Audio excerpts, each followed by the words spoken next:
അപ്പോൾ നമ്മൾ ഇന്ന് മൈൻഡ് പ്ലസ് ആരംഭിച്ചിട്ട് 1531 ദിവസത്തിലേക്ക് കടക്കുന്നു. ഇന്ന് 2025 ഫെബ്രുവരി 8 ശനിയാഴ്ച. ഈ 1531 ദിവസം നമ്മൾ കടക്കുമ്പോഴും നമ്മൾ പലപ്പോഴും ഇതിൽ ജോയിൻ ചെയ്തവർ, ഇപ്പോൾ സുരേഷ് സാർ പറഞ്ഞ പോലെ ഇന്ന് ജോയിൻ ചെയ്തവരുണ്ട്, 2 ദിവസം മുമ്പ്, അല്ലെങ്കിൽ 1 മാസം മുമ്പ്, 6 മാസം മുമ്പ്, 1 വർഷം, 2 വർഷം, അങ്ങനെ പല സമയത്തായിട്ട് ജോയിൻ ചെയ്ത ആൾക്കാരാണ് ഇവിടെ ഉള്ളത്. ഇതിൽ ജോയിൻ ചെയ്ത ആൾക്കാരെല്ലാം വന്നിരിക്കുന്നത് കുറേ ആൾക്കാരെ പരിചയപ്പെടാമെന്നുള്ള ലക്ഷ്യത്തോടു കൂടി വന്നവരൊന്നും ആരും ഉണ്ടായിരിക്കില്ല. വന്നത് മുഴുവൻ നമുക്ക് മാനസികവും ശാരീരികവും അല്ലെങ്കിൽ ആത്മീയപരമായിട്ടുള്ള ഉയർച്ച ഉണ്ടാവണം എന്നുള്ള ആഗ്രഹത്തോടു കൂടിയായിരിക്കും പലപ്പോഴും വന്നിട്ടുണ്ടാവുക.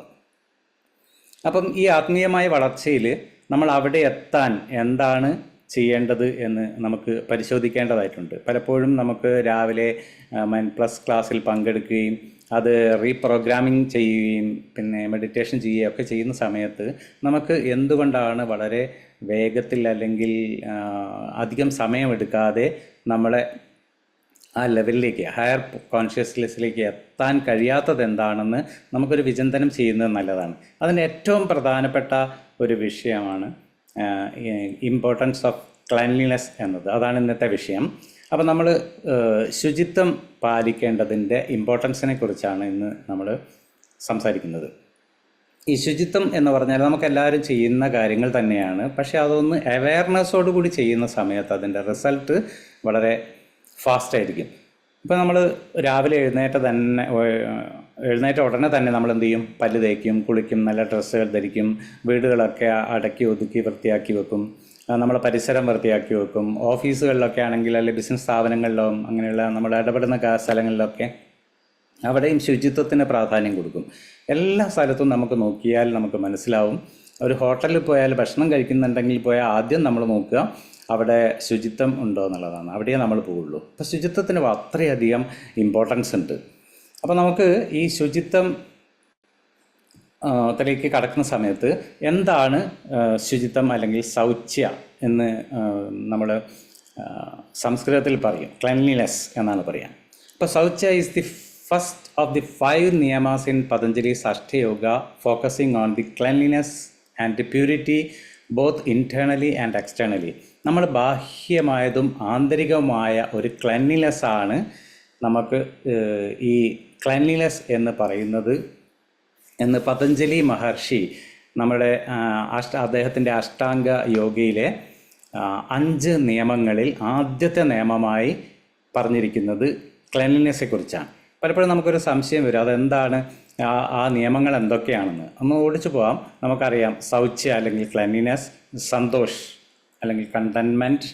ആദ്യത്തേത് നമ്മൾ സംസ്കൃത വേർഡാണ്. തപാസ്, ഡിസിപ്ലിൻ, സ്വാധ്യായ, സെൽഫ് സ്റ്റഡി, ഈശ്വര പ്രതിനിധാന, സറണ്ടർ ഓഫ് ഹയർ പവർ. ഇങ്ങനെ 5 നിയമങ്ങളാണ് പതഞ്ജലി മഹർഷി തൻ്റെ അഷ്ടാംഗ യോഗയിൽ പറഞ്ഞിരിക്കുന്നത്. അതിലേറ്റവും ആദ്യം പറഞ്ഞിരിക്കുന്നത് ക്ലെൻലിനെസ് ആണ്. നമ്മളെ ശുചിത്വം പാലിക്കേണ്ടതിനെക്കുറിച്ച് അല്ലെങ്കിൽ പ്യൂരിറ്റിയെക്കുറിച്ചാണ് പറഞ്ഞിരിക്കുന്നത്. ഭഗവത്ഗീതയിൽ പറഞ്ഞിരിക്കുന്നു, ശരീര യാത്ര തപോ യാത്ര ശൗചം ആർജവം ഏവച്ച എന്ന് വെച്ചാൽ cleanliness, simplicity, non violence and humility are the part of austerities of the body എന്നാണ് പറഞ്ഞിരിക്കുന്നത്. അപ്പോൾ എന്താണ് ഇത്? നമ്മുടെ ശരീരത്തിൻ്റെ തപോ ഗുണങ്ങളിൽ 4 കാര്യങ്ങളാണുള്ളത്. ഒന്ന് ക്ലെൻലിനെസ്, ശുചിത്വം; സിംപ്ലിസിറ്റി, എളിമ; non violence, ahimsa; and humility, വിനയം. ഈ 4 ഭാഗങ്ങളാണ് നമ്മളെ ശരീരത്തിൻ്റെ തപോ ഗുണങ്ങളിൽ വരുന്നതാണ് ഭഗവത്ഗീത പറഞ്ഞിരിക്കുന്നത്. അതുപോലെ തന്നെ സ്വാമി വിവേകാനന്ദയും മഹാത്മാഗാന്ധിയുടെയും വാക്കുകളിലേക്ക് പോയാലോ, purity of body and mind is the gateway to the realisation of the self. അപ്പോൾ നമ്മൾ റിയലൈസേഷൻ ഓഫ് സെൽഫ്, ആത്മസാക്ഷാത്കാരത്തിലേക്കുള്ള ഒരു പടിയാണ് purity of body and mind. നമ്മുടെ ശരീരത്തിൻ്റെയും മനസ്സിൻ്റെയും പ്യൂരിറ്റിയാണ് അതിലേക്കുള്ള കവാടം എന്നാണ് പറഞ്ഞിരിക്കുന്നത്. ഇനി മഹാത്മാഗാന്ധി പറഞ്ഞു നോക്കിയാലും അങ്ങനെ തന്നെ. Cleanliness and sanitation are the integral part of spiritual progress എന്ന് പറയുന്നത്. നമ്മൾ ആത്മീയമായ വളർച്ച ഉണ്ടാവണമെങ്കിലും നമുക്ക് ഈ ക്ലെൻലിനെസ് ആവശ്യമാണ്. അപ്പം ഇതിൻ്റെ ഇമ്പോർട്ടൻസ് എന്താണെന്ന് നമുക്കൊന്ന് നോക്കാം. Shaucha prepares us physically, mentally and spiritually for growth and higher consciousness. നമ്മൾ മാനസികമായും ശാരീരികമായും സ്പിരിച്വൽ പരമായും അല്ലെങ്കിൽ സ്പിരിച്വൽ ഗ്രോത്ത്, ആത്മീയ വളർച്ചയും അല്ലെങ്കിൽ ഒരു ഉയർന്ന തലത്തിലേക്ക് എത്തണമെങ്കിലും അത് നമ്മളെ പ്രിപ്പയർ ചെയ്യുന്നതാണ് പ്യൂരിറ്റി അഥവാ സൗച്ഛ, ക്ലീൻലിനെസ് എന്ന് പറയുന്നതാണ്. അപ്പോൾ അതിൻ്റെ പ്രാധാന്യം അത്രയ്ക്കുണ്ടെന്നുള്ളത് നമുക്ക് മനസ്സിലാക്കാം. ഇനി എന്താണ് എക്സ്റ്റേണൽ പ്യൂരിറ്റി, നമ്മൾ ഇൻറ്റേർണൽ പ്യൂരിറ്റി എന്നൊക്കെ പറഞ്ഞാൽ നമുക്കൊന്ന് നോക്കാം. അപ്പോൾ എക്സ്റ്റേണൽ പ്യൂരിറ്റി നമുക്കെല്ലാം അറിയുന്ന പോലെ തന്നെ പേഴ്സണൽ ഹൈജീന് വളരെ പ്രാധാന്യമുണ്ട്. Keeping the body clean through regular bathing, grooming and maintaining A clean appearance. ഞാൻ തുടക്കത്തിൽ തന്നെ പറഞ്ഞ പോലെ തന്നെ നമ്മൾ രാവിലെ എഴുന്നേറ്റ് കുളിക്കും. ഗ്രൂമിങ് എന്ന് പറഞ്ഞാൽ ചമഞ്ഞൊരുങ്ങുന്നതാണ് ഗ്രൂമിങ് എന്ന് പറയുക. And maintaining A clean appearance, നമ്മളെപ്പോഴും രാവിലെ എഴുന്നേറ്റ് കുളിക്കും, നല്ല ഡ്രസ്സുകൾ ധരിക്കും. അപ്പം നമ്മൾ തന്നെ ബോഡി തന്നെ ആദ്യം ക്ലീനായിട്ട് വെക്കും. അപ്പോൾ അതിൽ നമ്മൾ ഒരു വനത്തിൽ പോയി അനുഷ്ഠിക്കുന്ന ഒരു സന്യാസി വര്യൻ പോലും അതിൽ ശ്രദ്ധിക്കുന്നത് കാണാം. നമ്മൾ കുളിക്കാൻ മാത്രം അദ്ദേഹം ചെയ്യുന്നത്, കുളിച്ച് കാവ്യ വസ്ത്രങ്ങളൊക്കെ ധരിച്ച് മുടിയൊക്കെ ഒതുക്കി വെച്ച് എല്ലാം വളരെ വൃത്തിയായിട്ട് നല്ല ഇരുന്നിട്ടാണ് അദ്ദേഹം മെഡിറ്റേഷൻ ചെയ്യുക, മറ്റു കാര്യങ്ങളൊക്കെ ചെയ്യുന്നത്. അപ്പോൾ നമ്മൾ ശ്രദ്ധിക്കേണ്ട ഒരു കാര്യം എങ്ങനെയാണ്, നമ്മൾ മുടിയൊക്കെ ശരിക്കും ചീകി വെക്കുക, അല്ലെങ്കിൽ നല്ല പ്രോപ്പറായിട്ട് എങ്ങനെയാണോ നമ്മൾ ഉദ്ദേശിക്കുന്നത് അതുപോലെ വെക്കുക. അതുപോലെ തന്നെ താടിയൊക്കെ നീട്ടുന്ന ആളാണെങ്കിൽ അതൊക്കെ ട്രിം ചെയ്യുക, നല്ല ഡ്രസ്സുകൾ ധരിക്കുക, കീറിയതും മുഷിഞ്ഞതും ഒക്കെ ആയിട്ട് ഉപയോഗിക്കാതിരിക്കുക. ഇങ്ങനെയുള്ളൊരു നല്ലൊരു മെയിൻറ്റെയിനിങ് എ ക്ലിയർ അപ്പിയറൻസ്, അതാണ് പേഴ്സണൽ ഹൈജീൻ എന്ന് പറയുന്നത്. ഈ പേഴ്സണൽ ഹൈജീനിൽ ഏറ്റവും മോശമായ വസ്ത്രങ്ങൾ, അതായത് കീറിയതും മുഷിഞ്ഞതുമായിട്ട് വസ്ത്രങ്ങളൊക്കെ ധരിക്കാതിരിക്കുന്നതൊക്കെ എൻ്റെ importance of clean clothes and personal surroundings. നമ്മൾ അതുപോലെ തന്നെ നല്ല ശുചിയായ വസ്ത്രം ധരിക്കുകയും അതുപോലെ തന്നെ പേഴ്സണൽ സറൗണ്ടിങ്സും, നമ്മൾ ഇരിക്കുന്ന സ്ഥലങ്ങളൊക്കെ വളരെ ശുചിത്വം വൃത്തിയുള്ളതും കാണുമ്പോൾ ഒരു അട്രാക്റ്റീവായിട്ടുള്ള ഒരു സറൗണ്ടിങ്സ് നമ്മൾ വെക്കണം. അത് ഓഫീസിലായിരുന്നാലും ശരി, നമ്മൾ ഏർപ്പെടുന്ന എല്ലാ സ്ഥലങ്ങളിലും വീടുകളിലും ഒക്കെ നമ്മൾ ശ്രദ്ധിക്കേണ്ട ഒരു കാര്യമാണ്. അതാണ് പേഴ്സണൽ ഹൈജീൻ എന്ന് പറയുന്നത്. രണ്ടാമത്തതാണ് ക്ലീൻ എൻവയോൺമെൻറ്റ് എന്ന് പറയുന്നത്. Living in A clutter free and organised space. അത് നമ്മളെപ്പോഴും ശ്രദ്ധിക്കേണ്ട ഒരു കാര്യം. നമ്മുടെ വീടുകളിലൊക്കെ നമ്മൾ ചെയ്യുന്നതാണ്. നമ്മളെപ്പോഴും ക്ലട്ടർ ഫ്രീ ആയിരിക്കും. നമ്മൾ വലിച്ചു വാരിയിടുന്നതും അതുപോലെ എന്തെങ്കിലും നമുക്ക് ആവശ്യമില്ലാത്ത കാര്യങ്ങളൊക്കെ ഇങ്ങനെ വാരി വലിച്ചിട്ടൊക്കെ ഒതുക്കി വെക്കുക. അപ്പോൾ ഓർഗനൈസ്ഡ് സ്പേസ് എന്ന് പറഞ്ഞാൽ നമ്മൾ വെക്കുന്ന സമയത്ത് വീടുകളിൽ തന്നെ നമുക്ക് ഓർഗനൈസ് ചെയ്യും. നമ്മുടെ ടേബിൾ എവിടെയാണോ വെക്കേണ്ടത്, നമ്മുടെ വാർഡ്രോബ്സ് എവിടെയായിരിക്കണം, എവിടെയാണ് നമ്മൾ ടീപ്പോ ഇടേണ്ടത്, അങ്ങനെ അതിൻ്റെ മുകളിൽ എന്തൊക്കെയാണ് വെക്കേണ്ടത്, TV എവിടെ വെക്കണം, അങ്ങനെ വെൽ ഓർഗനൈസ്ഡ് ആയിരിക്കും നമ്മൾ. അതുപോലെ തന്നെ ഇങ്ങനെ വലിച്ചു വാരിയിട്ടുള്ള കാര്യങ്ങളൊക്കെ നമ്മൾ റിമൂവ് ചെയ്യും. അങ്ങനെ ഓഫീസുകളിലായാലും എല്ലാ സ്ഥലത്തും നമുക്കത് പരിശോധിച്ചാൽ മനസ്സിലാവും. അപ്പോൾ connection between clean environment and calm mind, അങ്ങനെ ഒരു എൻവയോൺമെൻറ്റ് ക്രിയേറ്റ് ചെയ്ത് കഴിഞ്ഞാൽ നേരത്തെ നമ്മളൊരു കാം മൈൻഡുമായിട്ട് അത് കണക്ട് ചെയ്യുന്ന രീതിയിലായിരിക്കണം നമ്മൾ ഇരിക്കേണ്ടത്. അപ്പോൾ അത് ഈ ക്ലീൻ എൻവയോൺമെൻറ്റിൽ വരുന്നൊരു കാര്യമാണ്. അതുപോലെ തന്നെ മൂന്നാമത്തെ ഒരു കാര്യമാണ് ഡയറ്റ് ആൻഡ് പ്യൂരിറ്റി. നമ്മൾ ഭക്ഷണം കഴിക്കുന്ന സമയത്തും വളരെയധികം ശ്രദ്ധിക്കേണ്ടതുണ്ട്. എന്തൊക്കെയാണ്? Consuming fresh, nutritious and Satwik food. Satwik food എന്നൊക്കെ നമ്മൾ പറയാറുണ്ട്. അപ്പോൾ നമ്മൾ നല്ല ഫ്രഷ് ആയിട്ടുള്ള ഭക്ഷണങ്ങളെ കഴിക്കാൻ പാടുള്ളൂ. ഇതൊക്കെ പ്യൂരിറ്റിയിൽ ഏറ്റവും പ്രധാനപ്പെട്ട ഒരു കാര്യമാണ്. അങ്ങനെ ന്യൂട്രീഷ്യസ് ആയിട്ടുള്ള ഭക്ഷണങ്ങൾ കഴിക്കുക, സാത്വിക് ഫുഡ് കഴിക്കുക എന്നൊക്കെ എന്നുള്ളത് വളരെ ശ്രദ്ധിക്കേണ്ട ഒരു കാര്യമാണ്. അതുപോലെ തന്നെ avoiding toxic substances like alcohol, smoking, ഇതൊക്കെ ഇങ്ങനെയുള്ള കാര്യങ്ങളൊക്കെ ഒഴിവാക്കുക. ഡ്രഗ്സൊക്കെ ഉപയോഗിക്കുന്നത് ഒഴിവാക്കുക. ഓർ പ്രോസസ്ഡ് ഫുഡ്, ഇതും അതുപോലെ തന്നെ നമ്മൾ ടോക്സിക് ആയിട്ടുള്ള അല്ലെങ്കിൽ ഫുഡാണ് ഈ ജങ്ക് ഫുഡ്, അല്ലെങ്കിൽ നേരത്തെ പ്രിപ്പയർ വെച്ച ഫുഡ് നമുക്ക് കഴിക്കാൻ വേണ്ടിയിട്ട് വളരെ മുമ്പ് കാലത്ത് പാക്ക് ചെയ്ത് വെച്ച സാധനങ്ങൾ കഴിക്കുന്നതും നമ്മളെ ടോക്സിക് സബ്സ്റ്റൻസിന് തുല്യമാണെന്നാണ് പറയുന്നത്. അപ്പോൾ ഡയറ്റിൽ വളരെ fresh, nutritious and Satwik food കഴിക്കണം എന്നുള്ളത്. ഇത് ഇല്ലാത്തതൊക്കെ അതായത് ജങ്ക് ഫുഡ് ഇങ്ങനെയുള്ള കാര്യങ്ങളൊക്കെ നമുക്ക് എന്താണ് സാത്വിക് ഫുഡ് അല്ല എന്ന് മനസ്സിലാക്കി നല്ല ഫ്രഷ് ആയിട്ടുള്ള ഫുഡ് കഴിക്കാൻ ശ്രദ്ധിക്കുക. ക്ലീൻ സ്പീച്ചാണ് നാലാമത്. സ്പീച്ച് എന്ന് പറഞ്ഞാൽ സംസാരിക്കുന്ന സമയത്ത് speaking kind, truthful and non harmful words. നമ്മളെപ്പോഴും സംസാരിക്കുന്ന സമയത്ത് അത് വളരെ ദയാപൂർവവും അതുപോലെ തന്നെ വളരെ സത്യസന്ധമായിട്ടും അത് നോൺ ഹാംഫുൾ വേർഡ്സ്, മറ്റുള്ളവരെ ഒരിക്കലും വേദനിപ്പിക്കാത്ത തരത്തിലുള്ള വാക്കുകൾ ഉപയോഗിക്കാൻ പരിശീലിക്കുക. പിന്നെ avoiding gossip or negativity in conversation. നമ്മൾ സംസാരിക്കുന്ന സമയത്തൊക്കെ മറ്റുള്ളവരെ പറ്റി കുറ്റം പറയുക, അതല്ലെങ്കിൽ ഗോസിപ്പ് നമുക്കറിയാമല്ലോ, മറ്റേ നെഗറ്റീവായിട്ടുള്ള കാര്യങ്ങൾ സംസാരിക്കുക. ഇതൊക്കെ ഇങ്ങനെ ചെയ്യുന്ന സമയത്ത് നമ്മളെ എക്സ്റ്റേണൽ പ്യൂരിറ്റിയാണ് ഈ 4 കാര്യങ്ങളിലൂടെയും വരുന്നത്. ഇത് ബാഹ്യമായിട്ടുള്ള പ്യൂരിറ്റി വന്നു കഴിഞ്ഞാൽ നമ്മൾ ശ്രദ്ധിക്കേണ്ടത് ഇൻറ്റേർണൽ പ്യൂരിറ്റി കൂടി ചെയ്യണം. അതിൽ ഏറ്റവും പ്രധാനപ്പെട്ടാണ് നമ്മളെ ചിന്ത തന്നെ. Purity of thoughts, removing negative anger and resentment. നമ്മളെ നെഗറ്റീവായിട്ടുള്ള കാര്യങ്ങളും അതുപോലെ തന്നെ ദേഷ്യം, നീരസം, ഇങ്ങനെയുള്ള കാര്യങ്ങളൊക്കെ നമ്മുടെ മനസ്സിൽ നിന്ന് എടുത്തു കളയണം.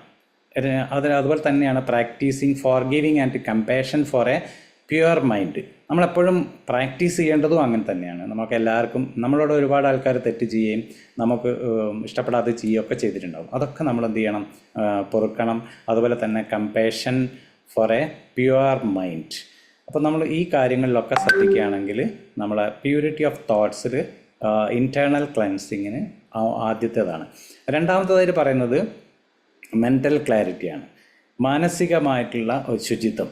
അതിൽ regular meditation and mindfulness to clear mental clutter.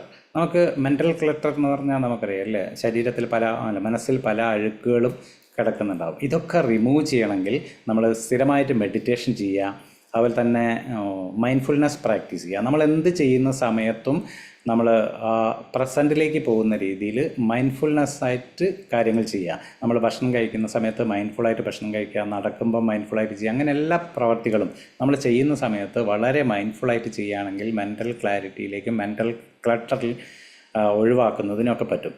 Importance of maintaining focus and avoiding distractions. അതുപോലെ തന്നെ നമ്മൾ ഫോക്കസ് ചെയ്യേണ്ട കാര്യങ്ങളും അങ്ങനെ തന്നെയാണ്. ഒരു പ്രത്യേക കാര്യത്തിൽ ശ്രദ്ധ കേന്ദ്രീകരിക്കാൻ നമുക്ക് വേണം. നമുക്ക് പല ഡിസ്ട്രാക്ഷൻസും വരും. ആ ഡിസ്ട്രാക്ഷൻസൊക്കെ നമ്മൾ മാറി നിൽക്കാനും നമുക്ക് പറ്റുമ്പോഴാണ് നമുക്ക് മെൻ്റൽ ക്ലാരിറ്റി വരുന്നത്. ഇതൊക്കെ കേൾക്കുമ്പോൾ തന്നെ നമുക്ക് ആലോചിക്കണം, നമ്മൾ ഹയർ കോൺഷ്യസിലേക്ക് പോകണമെങ്കിൽ ഇതൊക്കെ വേണമെന്നുള്ളത് ഓർത്തുകൊണ്ട് വേണം നമ്മളത് ഈ കാര്യങ്ങളൊക്കെ വിചിന്തനം ചെയ്യേണ്ടത്. അതുപോലെ തന്നെ ഇമോഷണൽ പ്യൂരിറ്റി, നമ്മൾ വൈകാരികമായിട്ടും നമ്മൾ പ്യൂരിറ്റി ഉണ്ടായിരിക്കണം. Letting go of jealousy, pride and fear. ഇത് നമുക്ക് മൈൻഡ് പ്ലസ് ക്ലാസ്സിൽ എപ്പോഴും നമ്മൾ ഇടയ്ക്കിടയ്ക്ക് എടുക്കുന്ന ഒരു വിഷയമാണ് ലെറ്റിംഗ് ഗോ. അതിൽ ജലസി, മറ്റുള്ളവരുടെ അസൂയ, പ്രൈഡ്, എനിക്കെല്ലാം ഉള്ളെന്നുള്ള ഒരു അഹംഭാവമുണ്ടല്ലോ, അതെല്ലാം ഒഴിവാക്കുക. പിന്നെ പേടി, എനിക്ക് സംഭവിക്കാൻ പോകുന്ന കാര്യങ്ങളെക്കുറിച്ച് വെറുതെ ഉണ്ടാവുന്ന ആങ്സൈറ്റി, ഡിപ്രഷൻ, അങ്ങനെയുള്ള കാര്യങ്ങളൊക്കെ നമ്മൾ ലെറ്റിംഗ് ഗോ ചെയ്യാം. അപ്പോഴാണ് നമുക്ക് ഇമോഷണൽ പ്യൂരിറ്റി നമുക്കുണ്ടാവുന്നത്. ഇനി cultivating positive emotions like love, gratitude and action. ഇതൊക്കെ ലെറ്റിംഗ് ഗോ ചെയ്ത് കഴിഞ്ഞാൽ അവിടെ നമുക്ക് കൾട്ടിവേറ്റ് ചെയ്യുകയും വേണം. എന്താണ് emotional like love, gratitude and acceptance. നമ്മളുടെ സ്നേഹം, അതുപോലെ തന്നെ നന്ദി, പിന്നെ ജീവിതത്തിൽ നടക്കുന്ന കാര്യങ്ങളെല്ലാം നമ്മളൊരു ആക്സെപ്റ്റ് ചെയ്യുന്ന രീതിയിൽ നമ്മൾ കൊണ്ടു നടക്കുന്നത്. നമ്മൾ ആക്സെപ്റ്റ് ചെയ്തില്ലെങ്കിൽ നമ്മളെ മനസ്സ് വെറീഡാവും. അപ്പോൾ നമ്മൾ ആക്സെപ്റ്റൻസ് എന്നുള്ള ടോപ്പിക്ക് നമ്മൾ മൈൻഡ് പ്ലസിലൂടെ സുപരിചിതമായൊരു ടോപ്പിക്ക് തന്നെയാണ്. അപ്പോൾ ആക്സെപ്റ്റൻസ് നമ്മൾ ശീലിക്കുക, ഓരോ ദിവസവും അത് പ്രാക്ടീസ് ചെയ്യണം. എനിക്ക് അറിയാമെന്ന് പറഞ്ഞത് കണ്ട് കാര്യമില്ല, നമ്മളത് ദിവസവും ഞാൻ ഇങ്ങനെ എൻ്റെ സ്നേഹമുള്ള വാക്കുകളായിരിക്കും, എനിക്ക് കിട്ടിയ എല്ലാ ബ്ലെസ്സിങ്സിനും ഞാൻ നന്ദി പറയുന്നു, അല്ലെങ്കിൽ ഇവിടെ സംഭവിക്കുന്നതെല്ലാം നല്ലതിനാണെന്നും അത് നല്ലതാണെന്നും ഞാൻ മനസ്സിലാക്കുന്നു. അങ്ങനെയുള്ള കാര്യങ്ങൾ ചെയ്യുമ്പോൾ നമ്മൾ ഇമോഷണൽ പ്യൂരിറ്റി നമുക്കുണ്ടാകും. പിന്നെ സ്പിരിച്വൽ പ്യൂരിറ്റിയാണ്. ആത്മീയമായിട്ടുള്ള ഒരു പ്യൂരിറ്റി നമുക്കുണ്ടായിരിക്കണം. അതിന് practising self reflection and connection with one's higher self. നമ്മൾ സെൽഫ് റിഫ്ലക്ഷൻ, നമ്മുടെ മനസ്സ്, നേരത്തെ നമ്മൾ റിവ്യൂലൊക്കെ പറഞ്ഞ പോലെ, ഇന്നലത്തെ ടോപ്പിക്കിൽ പറഞ്ഞ പോലെ സെൽഫ് റിഫ്ലക്ഷൻ നമ്മൾ മനസ്സിലാക്കണം. And connection with the one's higher self. നമ്മൾ ഹയർ സെൽഫിലേക്കുള്ള ഒരു കണക്ഷൻ അതിനുണ്ടായിരിക്കണം. ചുരുക്കി പറഞ്ഞാൽ നമ്മൾ സെൽഫിലേക്കുള്ള ആ യാത്ര നമ്മൾ ദിവസവും പ്രാക്ടീസ് ചെയ്യണം എന്നർത്ഥം. Surrendering ego and fostering humility. നമ്മളുടെ ഈഗോ സറണ്ടർ ചെയ്യാൻ, ആൻഡ് ഫോസ്റ്ററിങ് ഹ്യൂമിലിറ്റി, അത് ഒരു വിനയഭാവത്തിലേക്ക് നമ്മൾ ദിവസവും നമ്മളെ തന്നെ പ്രാക്ടീസ് ചെയ്യുന്ന സമയത്ത് ഇൻറ്റേർണൽ പ്യൂരിറ്റി വരും. ഈ ഇപ്പം 4 കാര്യങ്ങളും ചിന്തകളിലും, മാനസികമായിട്ടും, വൈകാരികപരമായിട്ടും, സ്പിരിച്വലായിട്ടും നമ്മൾ ഒരു ഇൻറ്റേർണൽ പ്യൂരിറ്റി കൊണ്ടുവരികയാണെങ്കിലും നമുക്ക് ഈ ക്ലൻലിനെസ് നമുക്ക് രണ്ട് രീതിയും, ബാഹ്യമായും ആന്തരികമായും എങ്ങനെയാണ് ചെയ്യേണ്ടതെന്ന് നമ്മൾ മനസ്സിലാക്കി. ഇനി ഈ ശൗച്യ അല്ലെങ്കിൽ പ്യൂരിറ്റി ഈ ദിനം പ്രതി ഞാൻ എങ്ങനെയാണ് ചെയ്യുക, എൻ്റെ ഡെയിലി ലൈഫിൽ ഞാൻ എന്തൊക്കെയാണ് ചെയ്യേണ്ടത് എന്നുള്ളൊരു ക്വസ്റ്റ്യൻ നമ്മളിൽ വരാം. അപ്പോൾ അങ്ങനെയാണെങ്കിൽ നമ്മൾ പ്രാക്ടീസ് ചെയ്യേണ്ടത് എക്സ്റ്റേണൽ ക്ലീൻലിനെസ് വരണമെങ്കിൽ 3 കാര്യങ്ങളാണ് ചെയ്യേണ്ടത്. അതിൽ set routine for personal hygiene and cleanliness നമ്മളെപ്പോഴും ചെയ്യുന്നത് തന്നെയാണ്. നമുക്ക് സെറ്റ് റൊട്ടീൻ എന്ന് പറഞ്ഞാൽ നമ്മൾ എന്ത് കാര്യങ്ങൾ ചെയ്യുന്ന സമയത്തും അതൊരു റൊട്ടീനായിട്ട് ചെയ്തുകൊണ്ടിരിക്കുമ്പോൾ നമ്മളത് ഹാബിറ്റായി മാറും. ആ ഹാബിറ്റ് പിന്നെ നമ്മളെ ജീവിതത്തിൻ്റെ ഭാഗമായിട്ട് മാറും. അപ്പോൾ അങ്ങനെ ആകുമ്പോൾ നമ്മൾ പേഴ്സണൽ ഹൈജീൻ ആൻഡ് ക്ലീൻലിനെസ് നമ്മൾ പ്രാധാന്യം കൊടുക്കുക. അതായത് രാവിലെ എഴുന്നേറ്റ ഉടനെ തന്നെ വെറുതെ ഇരിക്കാതെ പല്ല് തേക്കുക, കുളിക്കുക, ഡ്രസ്സ് ചെയ്യുക, ഈ കാര്യങ്ങൾ നമ്മൾ ശ്രദ്ധിക്കുക. വീടൊക്കെ വൃത്തിയാക്കി വെക്കുക. പലരും ചെയ്യുന്നത് അത് തന്നെയാണ്. നമ്മൾ ഓഫീസിൽ പോകുന്നതിന് മുമ്പ് അല്ലെങ്കിൽ നമ്മൾ ഏതെങ്കിലും ജോലി ചെയ്യുന്നതിന് മുമ്പ് ഇതൊക്കെ ചെയ്തിട്ട് നമ്മൾ ചെയ്യാറുള്ളൂ. ഇതൊരു റുട്ടീനായി മാറണം. ഇന്ന് ഞായറാഴ്ചയാണ് അല്ലെങ്കിൽ ഇന്ന് അവധി ദിവസമാണ്, അതുകൊണ്ട് ഞാനിന്ന് ഇപ്പോൾ കുളിക്കണ്ട എന്നൊക്കെ തീരുമാനിക്കുന്ന അത് അങ്ങനെയുള്ള കാര്യങ്ങളൊക്കെ ഒഴിവാക്കാൻ വേണ്ടിയിട്ടാണ് അതൊന്ന് എടുത്തു പറഞ്ഞത്. നമ്മൾ എന്ത് കാര്യങ്ങൾ ചെയ്യുന്ന സമയത്തും അത് കൃത്യമായിട്ട് ഇവിടെ അവധിയാണോ അല്ലെങ്കിൽ ഞാൻ ഒന്നും ചെയ്യാതിരിക്കുകയാണോ അല്ലെങ്കിൽ ഞാനിപ്പോൾ കുളിക്കേണ്ട കാര്യമില്ല എന്നൊന്നും വിചാരിച്ചുകൊണ്ട് അത് സ്കിപ്പ് ചെയ്യരുത് എന്നുള്ള ഉദ്ദേശം കൊണ്ടാണ് ഇവിടെ പറഞ്ഞിരിക്കുന്നത്. ഇനി create A dedicated clean space four yoga and meditations. നമ്മൾ രണ്ടാമത്തത് നമ്മളെപ്പോഴും എല്ലാവരും യോഗ മെഡിറ്റേഷനൊക്കെ ചെയ്യാറുണ്ട്, പക്ഷേ അതിനൊരു നല്ലൊരു ക്ലീൻ സ്പേസ് നമ്മൾ ഒരുക്കുക എന്നുള്ളതാണ്. അപ്പോൾ ആ യോഗ മെഡിറ്റേഷനൊക്കെ ചെയ്യുന്ന സമയത്ത് അങ്ങനെയുള്ള ഒരു അന്തരീക്ഷത്തിൽ, ശാന്തമായ അന്തരീക്ഷത്തിൽ ചെയ്യുന്ന സമയത്ത് റിസൾട്ട് കൂടുതലായിരിക്കും. ഇതൊരു ഹാബിറ്റാക്കി മാറ്റണം.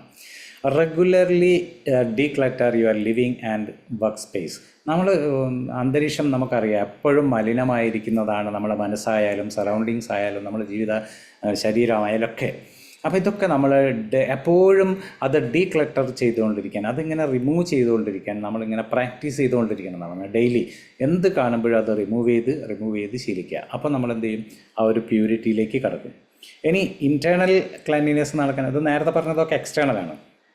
ഇനി ഇൻറ്റേർണൽ ക്ലാരിറ്റി വരണമെങ്കിൽ നമ്മൾ daily journaling to process thoughts and emotions. നമ്മളുടെ ഡെയിലി ജേർണലിംഗ് നമ്മളെ ചിന്തകളെയും ഇമോഷൻസിനെയും ഒക്കെ പ്രോസസ്സ് ചെയ്യാൻ സഹായിക്കുന്ന പറയുന്നത്. അപ്പോൾ ഡെയിലി ജേർണലിംഗ് നമുക്ക് കിട്ടിയ ബ്ലെസ്സിങ്സിനെ കുറിച്ചോ അല്ലെങ്കിൽ നമ്മളുടെ ചിന്തകളെക്കുറിച്ചോ നമ്മളെ ആഗ്രഹങ്ങളെക്കുറിച്ചോ ഒക്കെ നമ്മളിങ്ങനെ എഴുതുന്ന സമയത്ത്, ജേർണലിങ്ങിൻ്റെ സമയത്ത് നമ്മളെ ഇൻറ്റേർണൽ ക്ലെൻസിങ് നടക്കുമെന്ന് പറയാം. അതുപോലെ practise gratitude to shift focus from negativity to positivity. നമ്മളെപ്പോഴും പറഞ്ഞില്ലേ, ജോർജ് സാറൊക്കെ എപ്പോഴും പറയുന്നുണ്ട് നെഗറ്റീവ് വരാൻ വെറുതെ ഇരുന്ന് കൊടുത്താൽ മതിയെന്ന്. അതുപോലെ നമ്മളുടെ അടുത്തേക്ക് എപ്പോഴും വന്നുകൊണ്ടിരിക്കുന്നത്, ഒരു റൂം കുറച്ച് ദിവസം അടച്ചിട്ടാൽ നമുക്ക് കാണാം അതില്ലേ പൊടി പിടിച്ച് കിടക്കുക ചെയ്യുക, കുറച്ച് നമ്മളൊന്നും ചെയ്യേണ്ട. അതുപോലെ തന്നെയാണ് നമ്മുടെ മനസ്സും ശരീരവും എപ്പോഴും ഇങ്ങനെ നെഗറ്റീവ് ആയിക്കൊണ്ടിരിക്കും.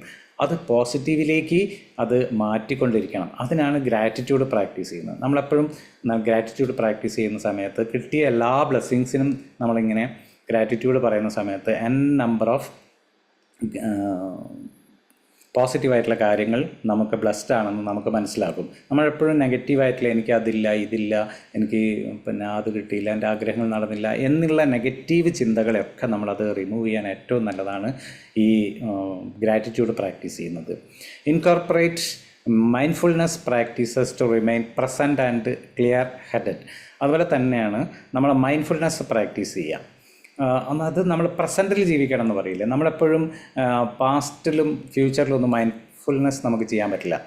അതുപോലെ നമ്മൾ പ്രസൻറ്റിൽ നമുക്ക് ജീവിക്കണമെങ്കിൽ മൈൻഡ്ഫുള്ളായിട്ട് എന്താ കാര്യം ചെയ്താൽ മതി. നമ്മളെപ്പോഴും ചോദിക്കും, ഞാൻ ഫ്യൂച്ചറിലേക്കും പാസ്റ്റിലേക്കും പോകാതിരിക്കാൻ ഞാൻ എന്താ ചെയ്യേണ്ടതെന്ന്. അതിനുള്ള ഒറ്റ വഴിയാണ് മൈൻഡ്ഫുള്ളായിട്ട് കാര്യങ്ങൾ ചെയ്യുക. നമ്മൾ മൈൻഡ്ഫുള്ളായിട്ട് ചെയ്യുന്ന സമയത്ത് നമ്മൾ പ്രസൻറ്റിലേ ജീവിക്കാൻ പറ്റുള്ളൂ. നമുക്ക് എന്ത് കാര്യം ചെയ്യുന്ന സമയത്തും ഓരോന്നോരോന്ന് എടുത്ത് പറയേണ്ടെന്ന് തോന്നുന്നു. അപ്പോൾ ഓരോന്നും നേരത്തെ പറഞ്ഞ ഭക്ഷണം കഴിക്കുമ്പം മൈൻഡ്ഫുള്ളായിട്ട് കഴിക്കുക എന്ന് പറഞ്ഞില്ലേ, അതുപോലെ എന്ത് കാര്യം ചെയ്യുമ്പോഴും അതിൽ ഫോക്കസ് ചെയ്യുക, കോൺസെൻട്രേറ്റ് ചെയ്യുക. അപ്പോൾ നമ്മൾ പ്രസൻറ്റിലാണ് ജീവിക്കുക. ഇതാണ് ഡെയിലി ലൈഫിൽ നമ്മൾ ചെയ്യേണ്ടത്. ഇനി ഈ പ്രാക്ടീസ് ചെയ്ത് കഴിഞ്ഞാൽ അതിൻ്റെ ബെനിഫിറ്റ്സ് എന്തൊക്കെയാണെന്ന് നോക്കാം.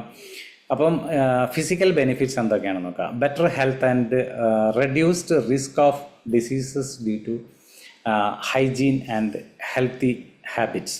നമ്മൾ ഈ ഹാബിറ്റുകൾ നമ്മൾ കൊണ്ടുവരുന്ന സമയത്ത്, ഹൈജീനും ഹെൽത്തി ഹാബിറ്റ് കൊണ്ടുവരുന്ന സമയത്ത് നമുക്ക് നല്ലൊരു ഹെൽത്തി ലൈഫും അതുപോലെ തന്നെ നമുക്ക് അസുഖങ്ങൾ വരും എന്നുള്ള റിസ്ക് നമുക്ക് കുറയ്ക്കാൻ പറ്റും.